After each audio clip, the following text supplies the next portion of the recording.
Hello everyone, welcome to study IQ. साथियों, दो प्रश्न आपके मन में चल रहे हैं।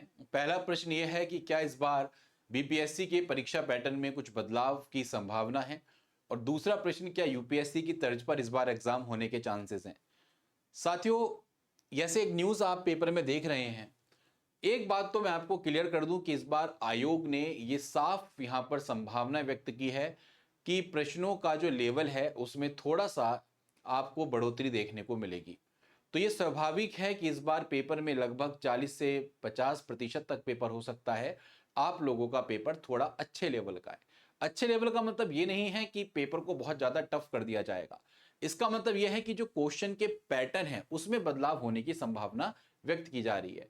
जैसे अगर हम बात करें तो स्टेटमेंट्स के जब क्वेश्चंस आते हैं या मैचिंग वाले क्वेश्चंस आते हैं, वो आपके पेपर को कई बार टफ बना देते हैं। तो हमें सब चीजों के लिए तैयार रहना है।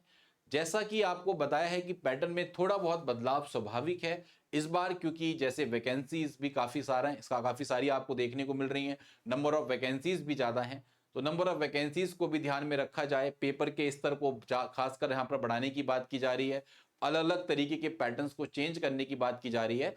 तो मैं उम्मीद करूंगा कि यहां पर हो सकता है कि 40% आपका जो पेपर है लगभग वो थोड़ा सा स्टैंडर्ड लेवल का बनाया जाए, थोड़ा सा आपका इजी टू मॉडरेट करते हुए आयोग इस बार चलने के चांसेस हैं। तो थोड़ा सा आप ये ऐसा काम करेंगे कि जो स्टेटमेंट वाले क्वेश्चंस हैं, जैसे आप प्रीवियस जो 69 बीपीएससी हुआ था, 68 बीपीएससी हुआ था, अगर आप थोड़ा उसके पैटर्न को देखें तो थोड़ा सा क्वेश्चंस के पैटर्न में चेंज आपको अच्छा खासा देखने को मिला था। सब लोग आप जानते हैं।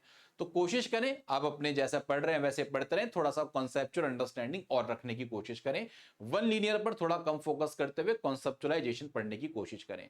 एज पर दी एग्जाम्पल, जैसे मैं आपको बताना चाहूं, जैसे सपोज आप मान लीजिए, आप मान लो फंडामेंटल राइट्स ही पढ़ रहे हो, ठीक है, फंडामेंटल राइट्स ही पढ़ रहे हो। अब फंडामेंटल राइट्स का सपोज हम वायलेशन की बात करते हैं कि अगर हो रहा है किसी व्यक्ति का तो कहां जा सकता है, तो आपको कंप्लीट गो थ्रू करना है कि भाई हाई कोर्ट भी जा सकता है, सुप्रीम कोर्ट भी जा सकता है, ठीक है। जैसे सपोज आप मान लीजिए इन्फ्लेशन का चैप्टर पढ़ रहे हो, तो इन्फ्लेशन के चैप्टर में आप सारी टर्मिनोलॉजीज एक बार ध्यान से देख लें कि इन्फ्लेशन कैसे, इन्फ्लेशन किसको बोलते हैं, डिफ्लेशन किसको बोलते हैं, रिसेशन क्या होता है ना, डिसइन्फ्लेशन क्या होता है। ये सब चीजें आपको थोड़ी सी कॉन्सेप्चुअल अंडरस्टैंडिंग के साथ आप अपनी अंडरस्टैंडिंग रखने की कोशिश करें, ठीक है। तो जो सब्जेक्ट है आपके, हिस्ट्री है, ज्योग्राफी है, पॉलिटी है, एनवायरमेंट है, साइंस एंड टेक है, तो यहां से आपके स्टेटमेंट वाइज क्वेश्चन खासकर हिस्ट्री में आपको काफी ज्यादा देखने को मिलेंगे, ठीक। और इसी को ध्यान में रखते हुए आपको एक बात और याद रखनी है जो सबसे महत्वपूर्ण है। जैसे हम बिहार स्पेशल की बात करते हैं, तो बिहार स्पेशल में स्वाभाविक है कि क्वेश्चन कई बार वन लीनियर बनने के चांसेस होते हैं। तो थोड़ा सा फोकस बिहार स्पेशल पर भी करने की कोशिश करें। स्टेटमेंट्स वाइज क्वेश्चन को आप हमारे प्लेटफॉर्म पर आपको करवाए जाएंगे, तो वहां से आप अपनी प्रैक्टिस भी कर सकते हैं, ठीक है। तो स्टे ट्यून्ड, अच्छे तरीके से पढ़ते रहें, प्री एग्जाम की तैयारी डटकर करें, मेहनत करते रहें, और मैं उम्मीद करूंगा कि आप सफलता की राह जरूर यहां पर प्राप्त करेंगे। धन्यवाद। Thank you so much guys, thank you.